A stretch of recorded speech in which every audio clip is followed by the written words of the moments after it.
Welcome, everyone. My name is Desirae Haluk, and I own Clairant Services, which is a marketing agency for startups and small businesses. And we have a guest on today, and her name is Kate DiLeo, and she owns a branding agency called Ennobble. And we're going to be talking about some marketing today and just learn a little bit about her brand. So welcome, Kate. Thank you. I'm excited to be here. Awesome. And thank you for joining us. So first of all, let's kind of dive right into this. Yeah. Let's just tell us your story about you and your journey through your career. It's funny. I tell this story a lot, but I call myself an accidental brand strategist because I'm an older millennial. I'm in my mid 30s, and probably like many other entrepreneurs, I've had a very zigzag path to where I am. There has never been this perfect straight line from A to B to all of a sudden get here as the CEO of a branding agency. And so I hope I'm not the only one, but every time I talk to people, they're like, yeah, I did not sign up to think that I was going to do this for the rest of my life. But here's the thing is, even though I didn't go to school for marketing, I fell into marketing. But really my journey began when the market crashed. So I actually had intended to do a PhD in cultural anthropology, focusing on what we call ethnography, which is storytelling of a very different kind. And so I always had this love for writing and storytelling, but I wanted to be in academia. And when the market crashed, I remember talking to a couple professors, and one of them just looked at me and said, Kate, listen, we don't really know where this field of study is going to be. And so I recommend that, considering that you haven't really dug in fully, just go out there and get a job and go pay off your debt. Wow. Which, of course, like my Sicilian father was like, hallelujah, please get out of my house and pay off your bills, right? Like he was very excited about this idea. So, and he came from an entrepreneurial background. He's like, go get a sales job. So I was like, I'll go get a sales job. So Desirae, the whole story began because I left academia and I decided to go get a sales job, cold calling IT professionals to sell them $2,500 training classes. Wow. Now, that is probably the dumbest thing you could do because I had zero sales experience. I was like, this is me setting myself up for failure, but I needed a job. So I take this job, and interestingly enough, I get in there and I'm killing it. I'm doing really well. And I end up running a $1.2 million a year sales pipeline. Oh my God, that's awesome. Selling $2,500 training classes a pop. So you do the math, that's a lot of classes per month. Well, here's what ended up happening. And I share this story for a reason. It was in that job that I had learned really quickly after going through some sales training and looking at all the sales scripts they give you. And I'm smiling and dialing and doing 40 to 60 calls a day, hitting my metrics, that I realized all of these complex sales scripts were not working. None of the email drip campaigns were working, none of it. So I was a total problem child, and I unsubscribed everybody from the drip marketing campaigns.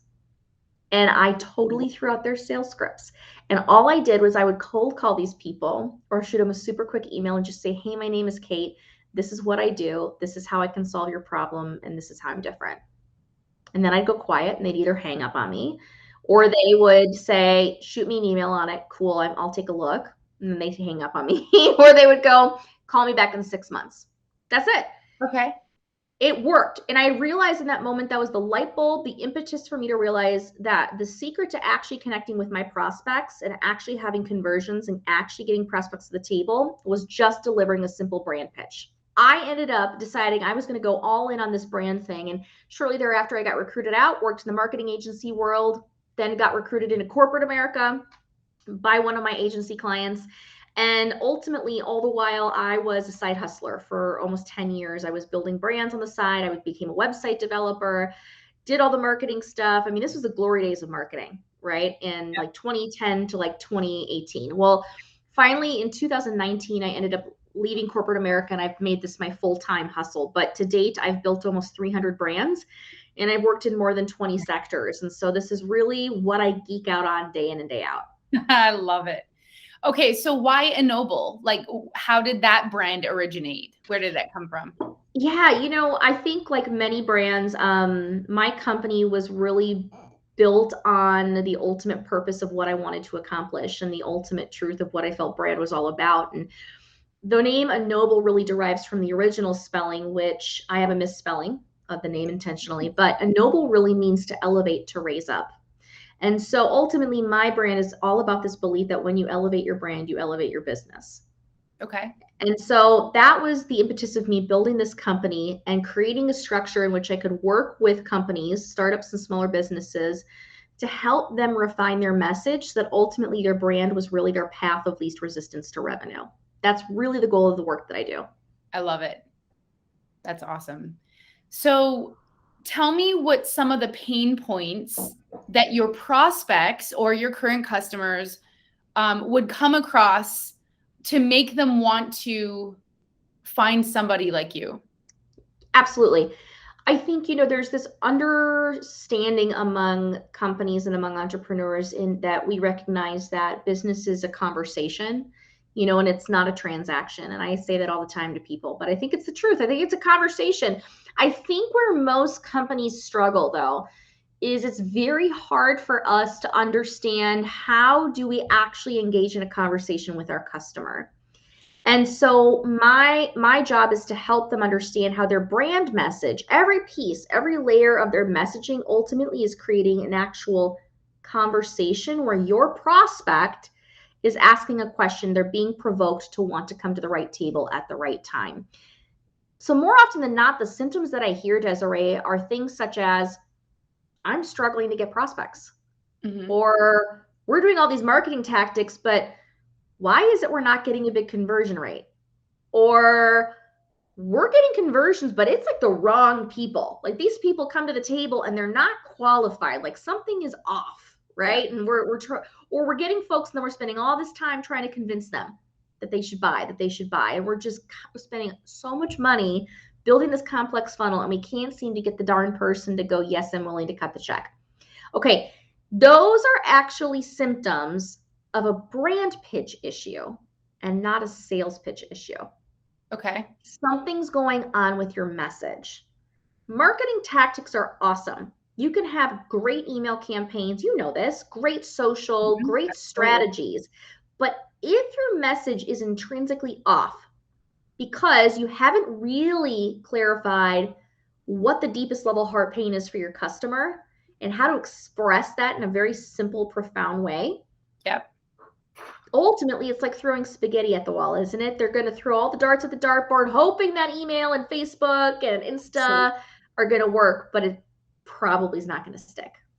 And I also feel like as important as getting the messaging right, and this goes hand in hand and in parallel with it, you need to know who you're speaking to. Yes. And I always love when my customers say to me, when I say, so who is your target audience? And they say, everybody.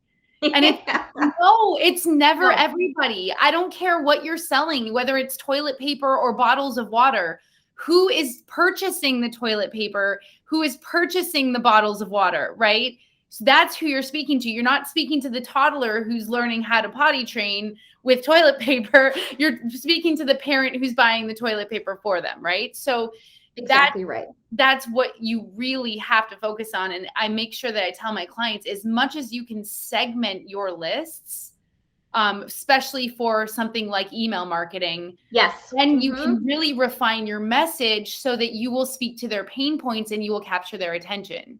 And I think that's where you come from, right? You're spot on, right? Because when you build a brand, like actually part of the process that I do with clients is we have an entire couple sessions devoted to target audiences. And my poor customers, they're like, this is so painful. I'm like, I know, I'm making you make decisions. I'm sorry, but I'm not sorry.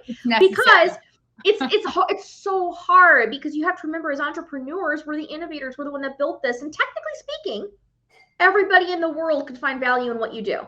Yeah. Like we know this. Yes. Technically speaking. Yes. Could everybody use a brand? Yes. Could everybody use toilet paper? Yes. However, there are a number of questions that you have to ask in order to really pare down to the ideal target audience so that you can write a good message.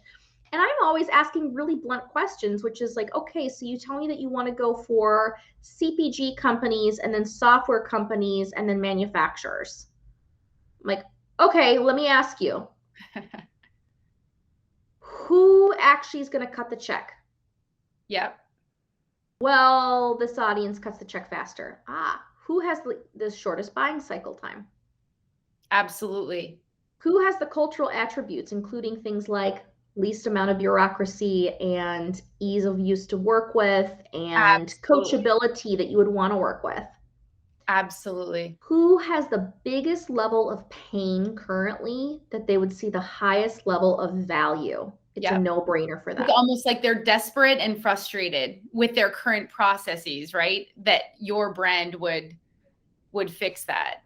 Because ideally with prospecting, if we're going to help a client, like with the work you do, and you help them with marketing, in order to have that happen where you're prospecting and marketing smarter, not harder, it's always like asking, almost like imagine yourself. I always give this example. I'm like, imagine you walk into a room, you say, I go for mid-sized manufacturers. And I'm like, that's great, Bob. Imagine walking into a room of 100 C-suite leaders of 100 mid-sized manufacturers. Yep. You're in this networking room. You walk into the ballroom and there they all are. And they all have business cards. Yep. And you're like, jackpot. Hold on. How do you know the 10 out of the 100 whose business cards you absolutely need to get? Because they are at a point of readiness. Yes. And they have the attributes where they are the perfect connection and match for what you're offering. Absolutely. And it's probably less than 10 out of the 100. It requires a level of rigor when you're writing your brand to be willing to put some stakes in the ground and make some decisions and say, we're not in the business of convincing, we're in the business of converting. Yeah, absolutely. We are not going to sit here and spin our wheels any longer trying to convince okay targets to come and buy from us. We're going to convert the ones that are high quality, have a high level of pain and a high level of readiness, such as they have the budget, to then be able to purchase from us. That's who we write the message for. Yes, absolutely. And you know, I always teach my clients this with again email marketing, but other things as well. But there's always that that space where I think it's 3% of people in this is across industries. Okay, so it's very Right. general and it's very broad, but 3% of people are ready to pull that trigger now. Okay. So let's take a moving company. Okay. So I'm a prospect for a moving company because I just sold my house and 2 months from now I am moving, or even 1 month, whatever. That's me being ready to pull the trigger. I know I have this deadline and I have to make a decision right now on which moving company I'm going for.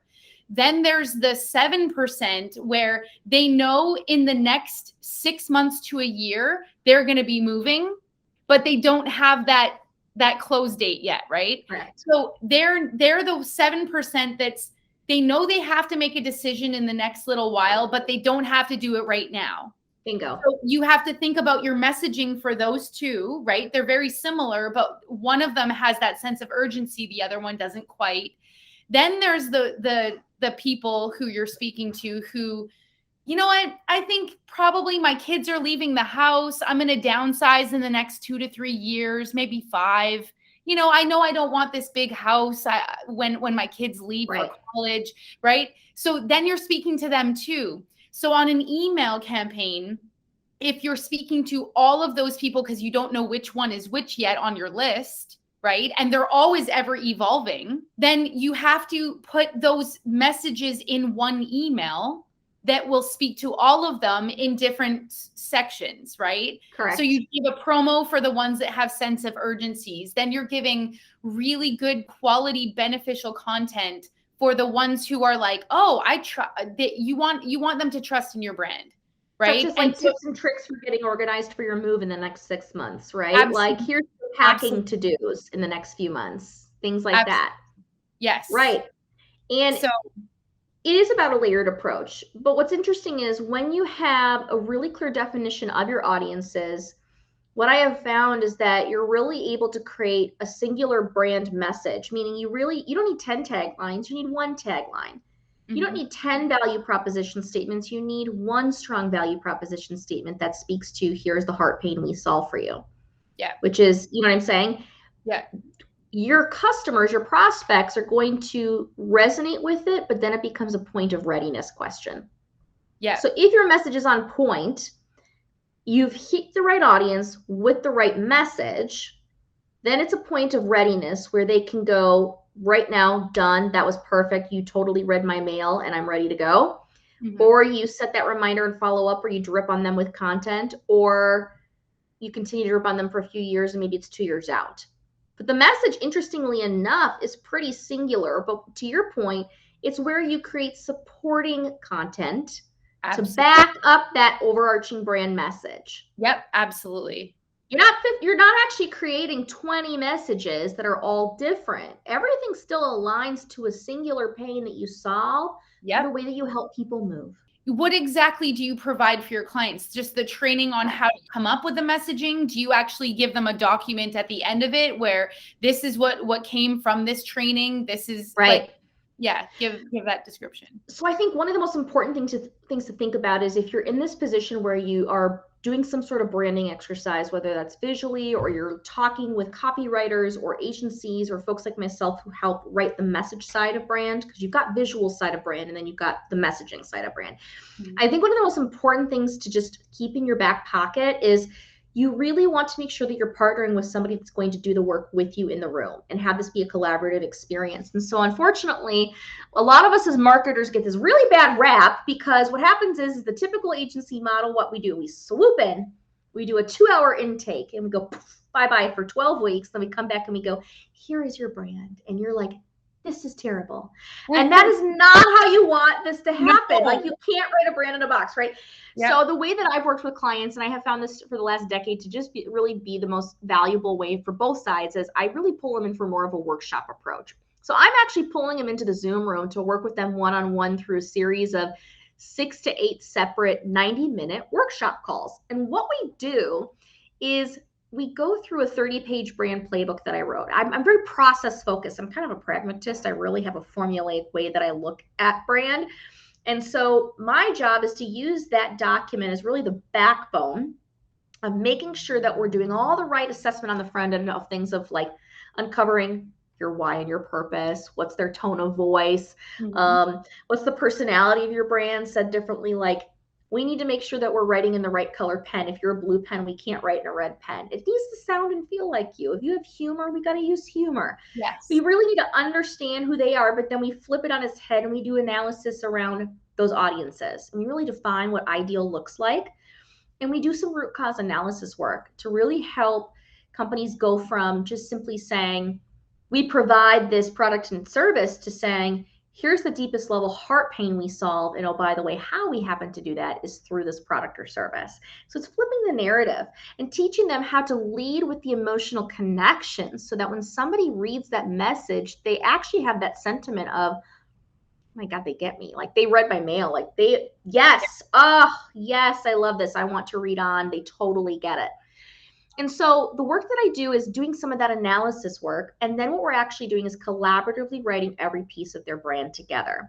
So that looks like things like typical internal facing brand statements, Desirae, like your mission statement, your vision statement, and your brand values, which they drive the ship for an organization, don't they? They really help a company decide where are we going. Now, by the way, in the world of external marketing, though, I would tell companies, I'm sure you agree, equally important to have on your website. It just may not belong on your homepage, right? Like you don't go to a homepage and see a vision statement and somebody goes, oh my gosh, this is why I want to buy. However, people buy from people. So when companies have done their brand right and they have a strong vision statement, mission statement, and values on their about page, perfect spot because people want to know, do I like this person? Are they my kind of people? So yes, we write those statements and then we write really what I call like the crux of the brand, the selling statements. And in the world of brand, there's really 3 types of statements that you need on your homepage and in your messaging to really sell. And that is your tagline, which says what you do, your value proposition statement, which says how you solve the customer's problem, and then a set of what we call differentiator statements, like your 1, 2, 3, 4 bullet points of how you're different and better than the rest. Yeah. Also called like uniques. For example, people say, what are your 3 uniques? So it's really that stuff that we also write. And then finally, the last thing that I do with clients is actually train them how to deploy it. So whether they have an agency of record or they're updating their website by themselves, I walk them through and I say, here's what goes where on the home page, the about page, and the services page based on what we wrote. Here's how you update LinkedIn profiles and other social profiles. Here's how you need to update printed collateral and sales decks and one-pagers.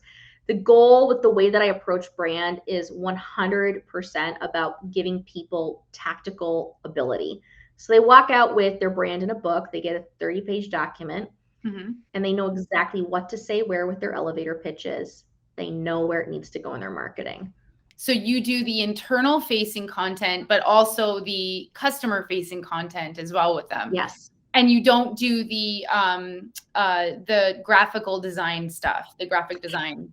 No, I don't. I mean, to be really blunt, if you asked me for a logo, I'd give you a stick figure. So I'm not your person on that, right? Those can be very effective, by the way. I bet you know great people that can do logos, right? But that is not me. We do. We actually do logos. Yes. Okay, that's perfect.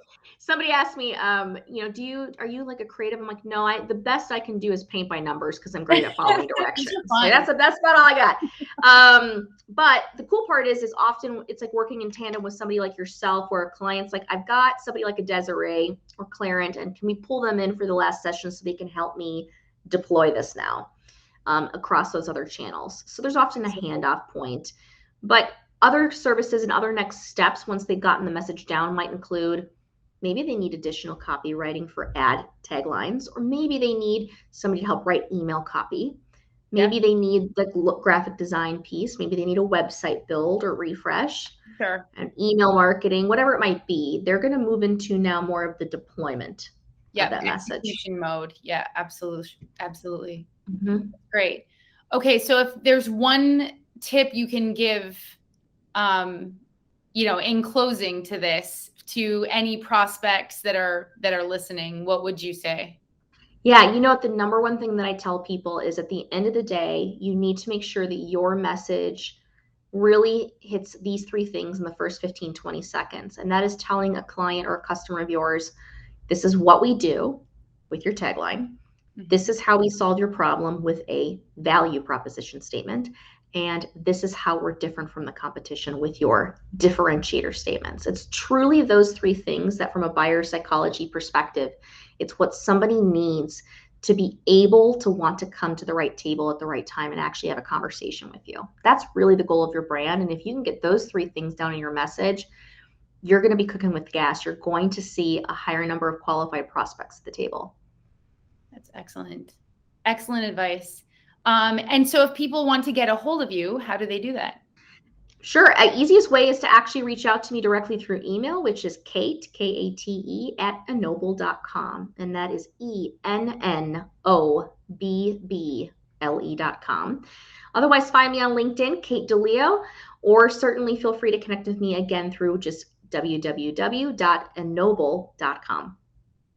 Excellent. Thank you so much, Kate, for joining us today. Yes, thank you too. And we will talk to you soon. All right. Thanks. Okay.